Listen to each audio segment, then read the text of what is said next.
mbokk asalaamaaleykum ñu ngi des waxtaan seen télévision nationale jot nañ xibaar ne taataan la ci suba ak léegi ci bopp xibaar yi tolluwaayu Covid 19 ci Sénégal ñu jàpp rek ne ci téeméer ak ñi juróom-ñeent fukk ak juróom ñoo nga xamante ne rek testé nañ leen fukk ak juróom ñoo ci positif mu ñoom ñëpp nag ci ñi nga xam ñoo jaxasoo woon ak ñi ko yor danañ ci déglu si anam yi mu gën a leere jaw ni bu ñu dénk wàllu wér-gu-yaram. juróom fukk ak ñaari at ngi nii ginnaaw bi Sénégal njëkk a taxawal couvre-feu ci réew mi jamono ji nag mu ngi si ñetteelu bi yoon bu ñu koy amal su fekkee ñaar ñi nag ci wàllu fitna la woon ci mbirum politique bi ci ab feebar bu lëmbee àdduna wërgal këpp moom moo ko waral ñu jàpp rek ne douane dakkal na lépp la nga xam jëm na ci produit yu ñu daan ci lébi ci réew di ko indi fi waaye tamit di ko daan jëlee fii ci réew mi di ko génne bitim réew mu jëm ci wàllu dund gi ci biir loolu nag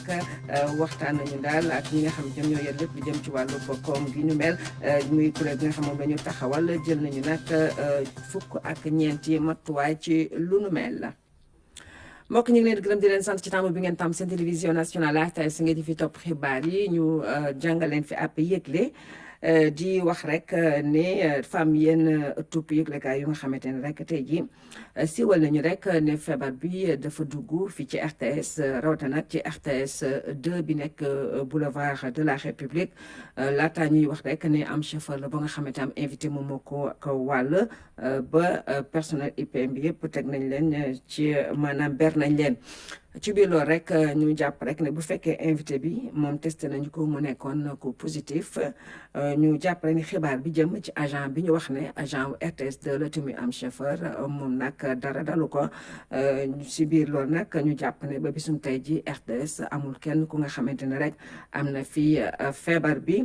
ñu wax rek ne depuis bu ñu waxee feebar bi la direction générale bu RTS jël matuwaay yi jëm ci wàllu set ak kaaraange ngir nag këru liggéeykaay yi jël rek lépp la nga xamante ne rek kër docteur digle nañu ko ñu duppoo moomu jëm ci di seet nit ñi si seen température laala ngay dugg fii ci biir RTS ak fële ci boulevard de la République di jël nag li nga xam moo jëm ci wàllub gel yi nga xam moom la ñuy jëfandikoo ak it foo dugg ci couloir RTS di nga fa gis gel bi nga xamante ne moom nga mun def say loxo ak it ay masque yi nga xam jox nañ ko ñi nga xam ñoom la ñuy jël di leen yóbbu ñu jëm ci wàllub chauffeur si tëj nañu ñaari restaurant yi nekk fii ci Triangle Sud ak boulevard de la République jël nañu ñi nga xamante ne bu ñu ñëwee fi RTS defuñu fi dara ña nga toog seen kër di liggéey ak ay jumtuwaay yu xarala dakkal nañu émission yi nga xamante ne rek da daan indi ay mbooloo ñu jàpp rek ne agent yi nga xamante ne dañ doon jël transport commun yi RTS jël na leen ngir dak jox leen ab oto ba nga xamante moo leen di jëli moo leen di indi jël nañ ñi nga xamante ne tamit dañuy liggéeyee ak li nga xam moo jëm ci xarala yu yees yi ngir nag ñu mën a toog fa ñu nekk ngir wéyal liggéey bi mu bañ a am benn contact kon ñu jàpp ne bu fekkee dafa am yu mel nii dañu war a ñëw waxtaan ak ñi nga xam ñoo jiite kër gi waaye nag du direction générale du ki nga xam moo jiite ressources humaines du taxit médecin d'entreprise bi kenn contacté wu leen ngir waxtaan ak ñoom ci wàllu xibaar bi kon ñu jàpp ne rek xibaar boobu dara amu si. tolluwaayu feebaru tey ji ci Sénégal ñu jàpp rek ni ci téeméer ak juróom-ñeent fukk ak juróom yu ñu testé fukk ak juróom ñoom ñoo ci positif ñu déglu si Abdoulaye Diouf Sarr yow mi dénk wàllu wér-gu-yaram. tey àjjuma fukki fan si weeru avril 2020 ministère de la santé et de l'action sociale jot na résultat test yi ñu def si téeméer ak juróom-ñeent fukk ak juróomi test fukk ak juróom ñoo ñëw positif bon ñoo am jàngoro bi fukk ak juróom yooyu fukk ak juróom la yoo xamante ne ay cas contact la yu ñu doon suivre ci suñuy service ñu yëgal tam ne fukk ak ñeent patient ñi xamante ne ñu ngi woon ci hôpitaux yi ñu leen di faj tey wér nañ bésu tey bi dañ leen génn hôpital ci bés bi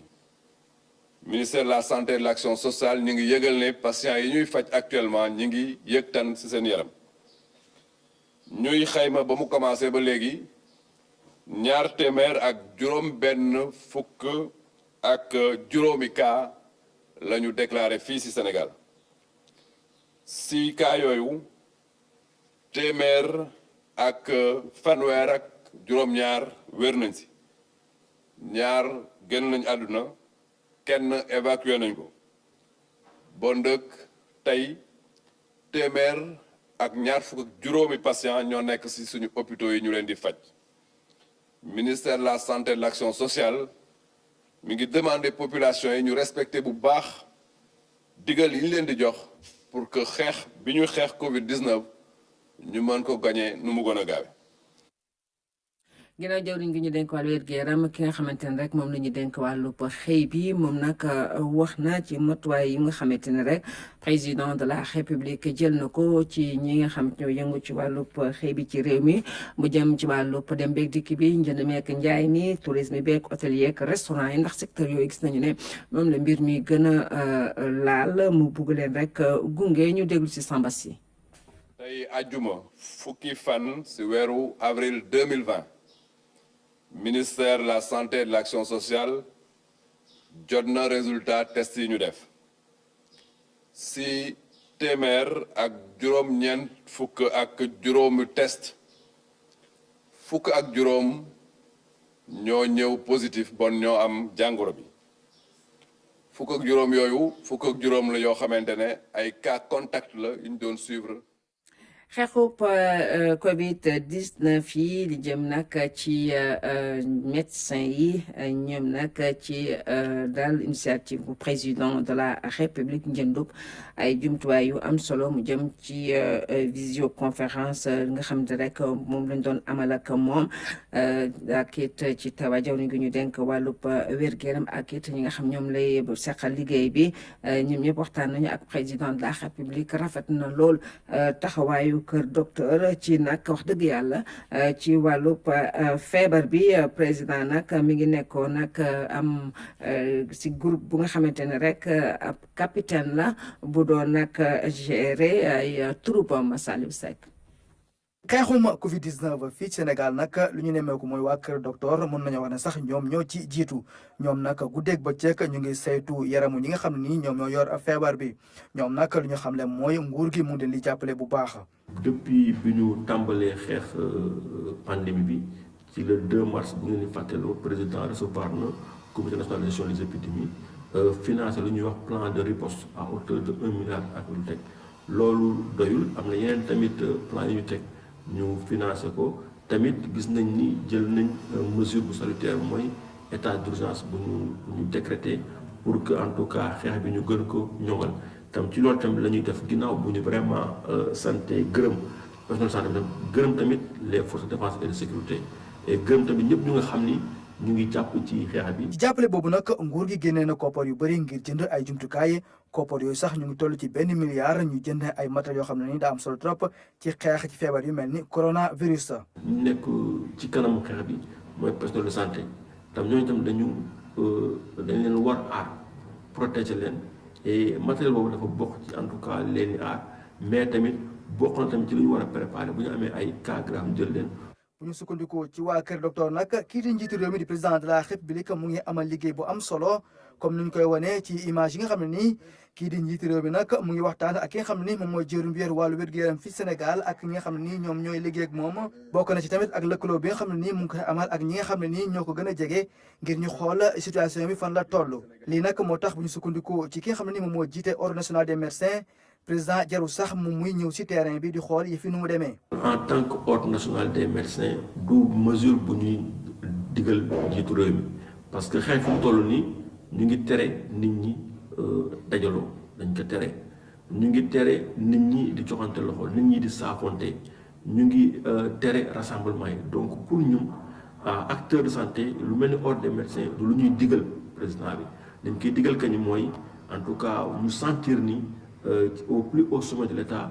am na benn organisation am na commandement boo xam ni moom moo jël mbir mi def ko xeexam. feebar bi nga xam ne ni ko duppee Covid-19 nag nekk na feebar boo xam ne àdduna yëpp lay jaaxal la muy loo xam ne nag ñëpp war a dugal seen loxo ngir ñu xeex ko ci loolu sax moo tax ñi nga xam ne nii ñoom ñooy waa kër docteur ñu ngi rafetlu bu baax génn bi nga xam ne nii kii di njiitu réew mi di président Macky Sall génn na ko démb ci journal Le Soleil. war nañu mun a préparer ginnaaw épidémie parce que gis nañu économie bu ñu deful nànk économie yi dañu daanu et ci loolu je pense que ay naataangoom sax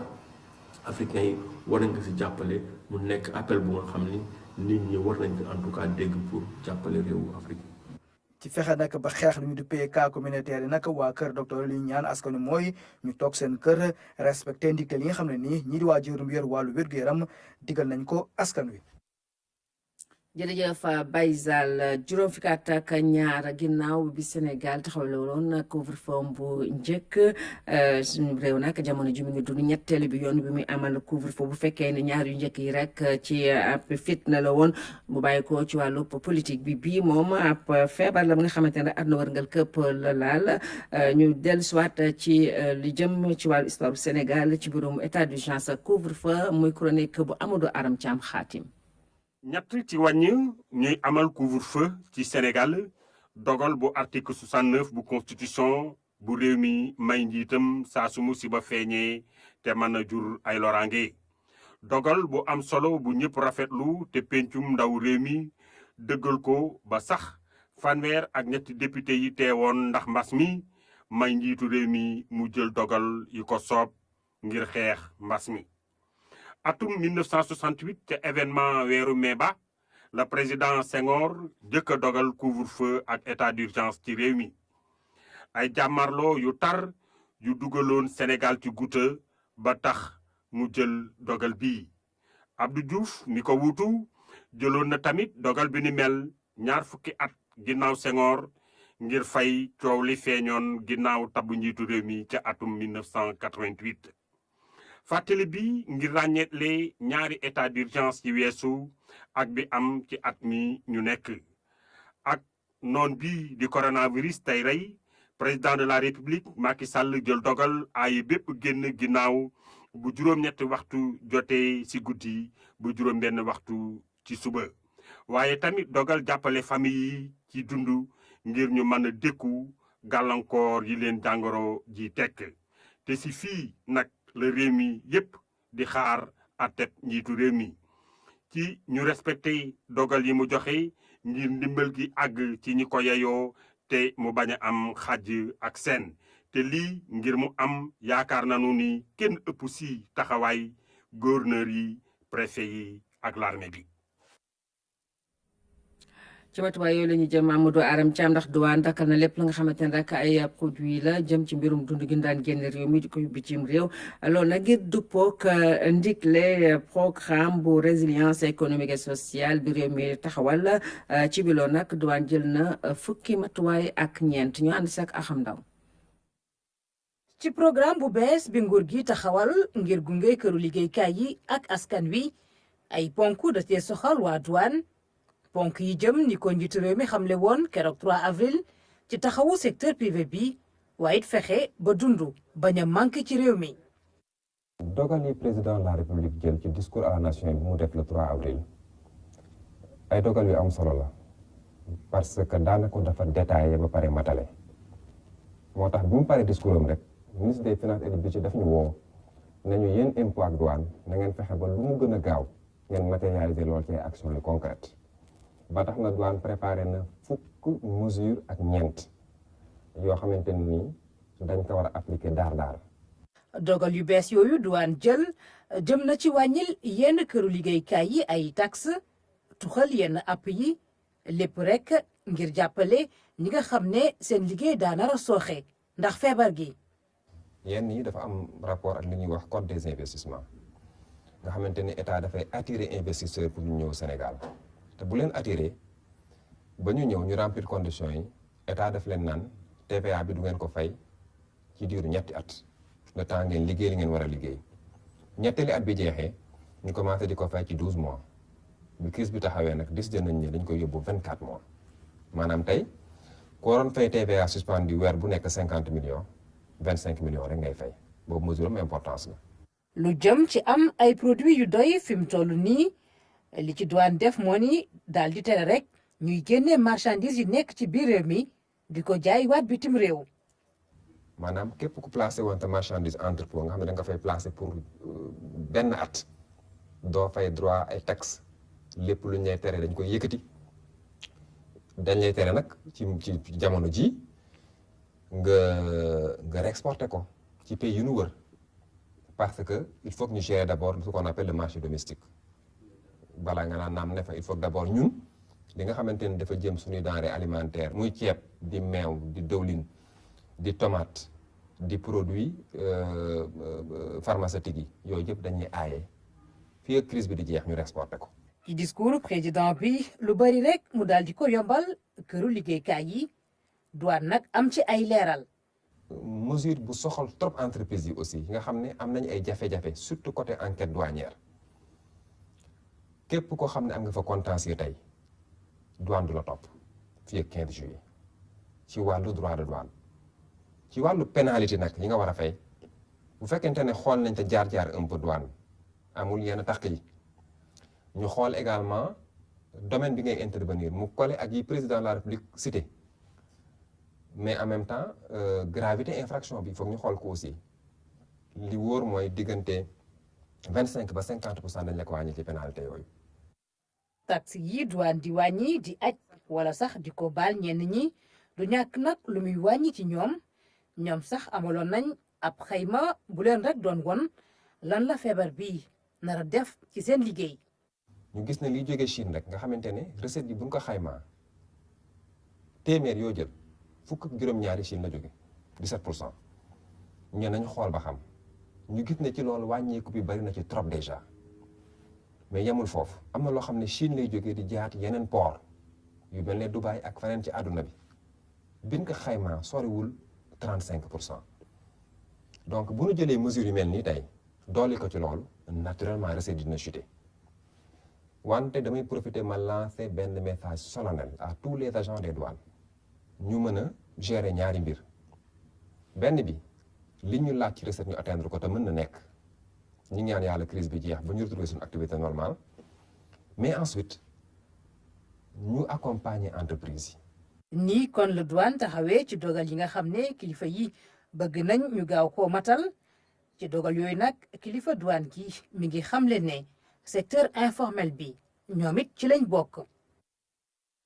jërëjëf Aram Ndaw ana nag la ñu mënee am ndam ci li nga xam jëm ci xeexu Covid 19 bi boo ko jaaralee ci xarala yu yees yi ay kàngam yi ci yëngu ñoo ci liggéey dal jëwriñ gu ñu dénk wàllu wér-gu-yaram ak dal jëwriñ gu ñu dénk wàllu économie numérique ngir nag gën a dëgëral kuréel gi nga xamante ne rek ñoom ñooy xeex feebar bi boo ko jaaralee ci xarala yu yees yi ndaay da jaar.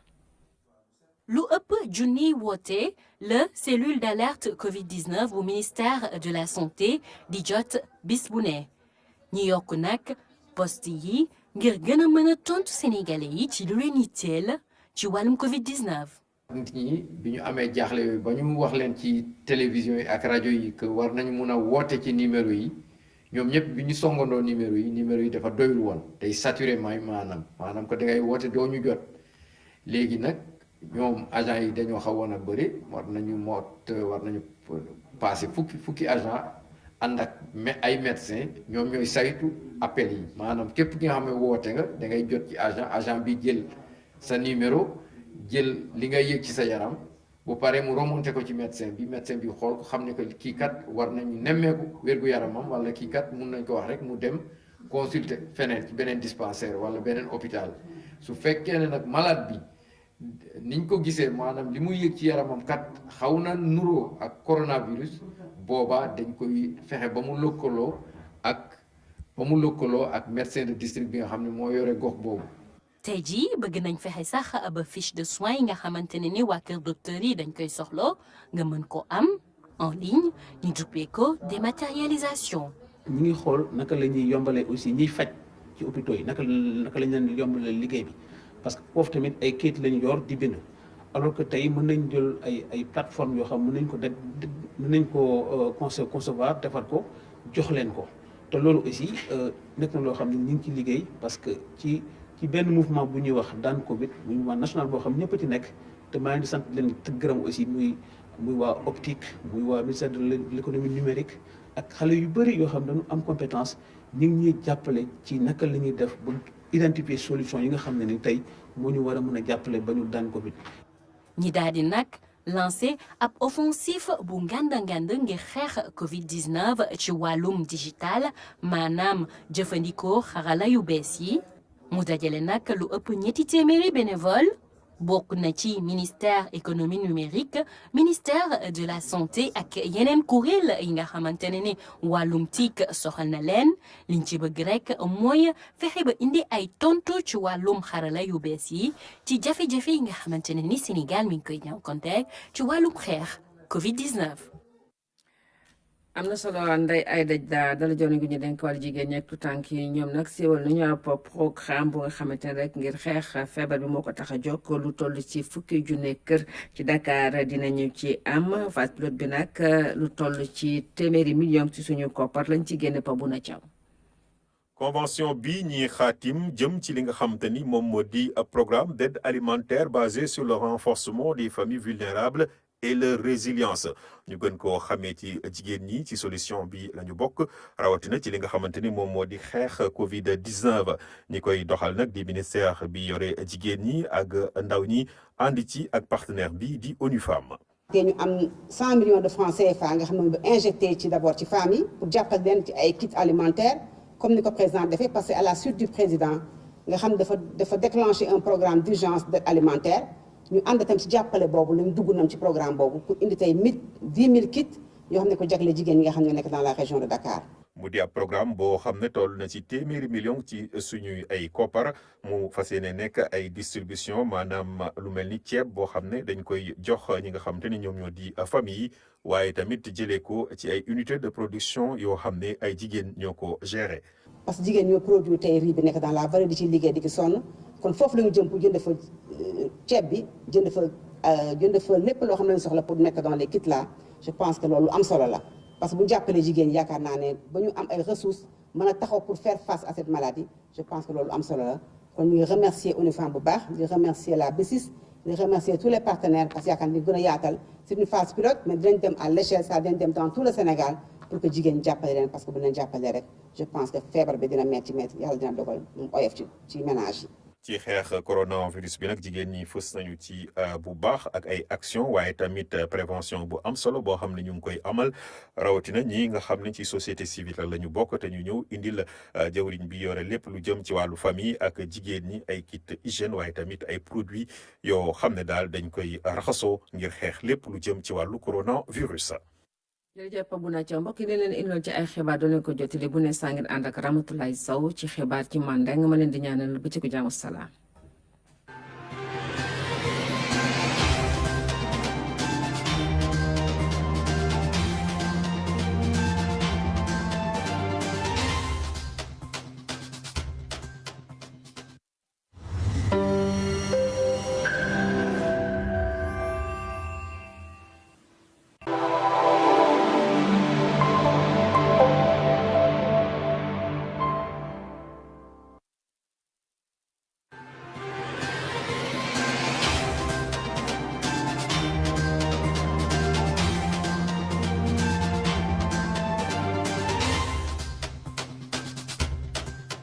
Assalamualaikum mbadi mani ko naka moylal mbadi unale ki bax di wata fala sita ala télé national RTS 1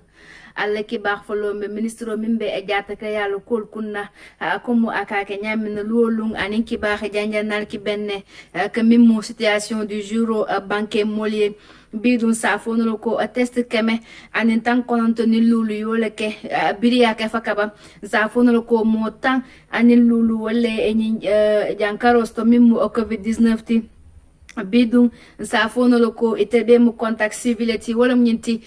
imulba jahalo la bimbe tembo munto wala ya isawima wakola fana mo otan nani wala akeriyata fo bilo iba seyle iya safonolo ko mimu sasa tol bala jato be fisiato kanne bimbe tembo munto Senegal dum biling nyin jankaro nat fo bimbe tembo munto mo keme fula ani tan wo ni lulu wala ya asoto adum mo keme ani tan sabani wora wala akeriyata bi mo fula ala yo le min jo do ya ko kono kilim yo sendi ayale bi dum mo keme ni monni lulu wala ba sous traitement wala mi nyinti ko le jara bi metembo munto wo fon kono ministre Abdoulaye Diouf Sarr nata mo be kile dinin ke ba musuka fuke ye hakkilotu nye courant ma mim covid-19 ti momo ye manyalon soko mesure d'hygiène la karoto mim seniati ke buloku fa senia ani safuno waxante ni gel hydroalcoolique ma waxante fana itaradula ani ise imanya fana ni kenya ise hakkilotu ato katu nye jankaro safuno loko ay bele dum ajaxal ba ko na bimbe tembo munto hanika bi fana sa fono le ko mimu jahalati ila kamen ko mol wolni président Macky Sall benta sa fono ko visioconférence au fond yo le ke bawo beol be mimbe kerni wating yo be tuje le folo bi benta visioconférence wala ka hoto président Macky Sall natane inumba hale bari fananke etentu ke jay katu aduno man feya bari ibakane kele makato bay ninkelo kono waliatina docteur Boli Diop mimo président de l'ordre national des médecins ko akobin telle ba président Macky Sall telle ba atentula kat biri ñi courant nata Sénégal fo bi aba kan ne watni wati kan dema biri joxon la karoto bawo milliard kilim mu me ayol dundije ka joron asami yalon ko matériel laboratoire wala mu ñinti kisi ron se karla akarle anin fana awato la a ñama fana ako bidum wo mu sewo ku baletin fe ako wo kola afanamba tentula kote katu biri nying courant flotte fo bi wato wati abakan nen kentel kanta bari fanan ka sénégalais kanta nyaadi biri ni mimu état d'urgence biri couvre-feu biri ku kote ndol misa atina nyin jankaro ay burka mu meke Sénégal ako aba akane wakona fana président Macky Sall fana comme nga foy ni ñame doron anata na ministre mimbe e jaata ka yalo kol kunna Abdoulaye Diouf Sarr na adoku ñol num baaxale akatu doku ba ibola bi metembo munto ka sénégalais de ma ñin jankaro kono fenfe min kata sa toti iba akane ke jibe ise kanan no ñamina ntel amamum ntel mumma folo madwa fana iba kanne ken tankandi e ñi e jankaro ma hanika bi ke baax sama njombe plan de résilience wala kole akacala bawo président Macky Sall comme commento la ay lahit baletanu mimu milliard wili killing ala ko hatale kolo dunde nyin crise kono bawo nyin jankaro na la ku kalo ne nata mimu bi sa fono ko jama bi jele il faut tele do ko warante e bo aussi lo kanne dol balwo ko yaate ma fon kono inata na wo man ku bele akensum fo bi abe trésor public kolto waliatina Moustapha Ba mimu directeur général du budget nata foko ako mimu manakuti nga sota sila saballa ako kinu wala mu partenaire technique ani financier wala ndema ako fulanya wala mu sénégalais ako sabanya wala mu na bankola budget nga abondi walton ako bi metembo munto mimu partenaire public koti bin sa fono ko biring FMI woye milliard kemme fula anintan woro ni nande dundi bin sa fono bi metembo munto ako banque mondiale woye milliard kemme anintan sabani sele dundi ako mimu banque west africaine ti woye milliard monni wo hole dundi bi akatu minkatan sa fono ko fo milliard mimu banque islamique de développement ti bi waye milliard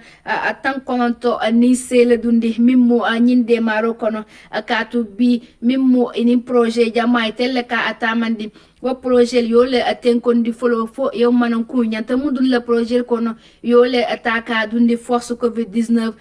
bi mimu programme man 5 millions di facile no banko mo lo ku kono lo kul kunna wakola fana iko mimo sénégalais ti fana wala de maro tatele fo milliard atan lulu tan ani lulu bi metembo munton ako mimo budget la karoti fana sa fono ko milliard keme saba anin tan kononto anin kononto mansa bina wala bon le budget kono ka adundi nyim plan de résilience kono fo fe min keta baluoti waranten taranya abeto kono sénégalais tarano ataranya abeto kono hanika bi fana nimbota je sa fonol ko ministro mimbe banko bantare la kol kunna ani senegal mimbe tungalo kol kunna ani ki ba janjana na ta benne Amadou Ba ka mimmo nyinko kacha katu ila ko hatale ka miliya tan nin fula ani tala be dundi ka abondi ka dila foi finance fond de mano katu bi be no ko to abdu bankol mi yalon ko nyinko hawe male iba ku kolambala kono jama bije fan imukata doko la mume fonake ikasi yale dol fon bije sa fonol ko sila kanto doko ikoleke waliatina fokol dema ka loy la ku kan la kol kuna ministro dum la ko hatale ko kutute wala ko kono waliatina ako biring mimmu bankola sila jeto biring consular ani fen min kata député ti ako wol bebe comité londi la mimmu akuroti ka jibe isinyi manon ko janjan no nyamina fo min kata sénégalais momo min kata sénégalais aba mimba tunga ablo sino nyimana kuma fasta a fondé mano katun kala nyine ko ike bulo dum bakele banko le tamanya kono le bidu niba ku kalon kono aka betiya jele mfana nge idema nindu la ko hatale akole ke wokola fana ako bimbe tembo munto sénégalais fula ala yole minjio doya bi nyin jankaro kono iko biniya je ye ibade je to akukule asabu katu OMS wole yo lahidota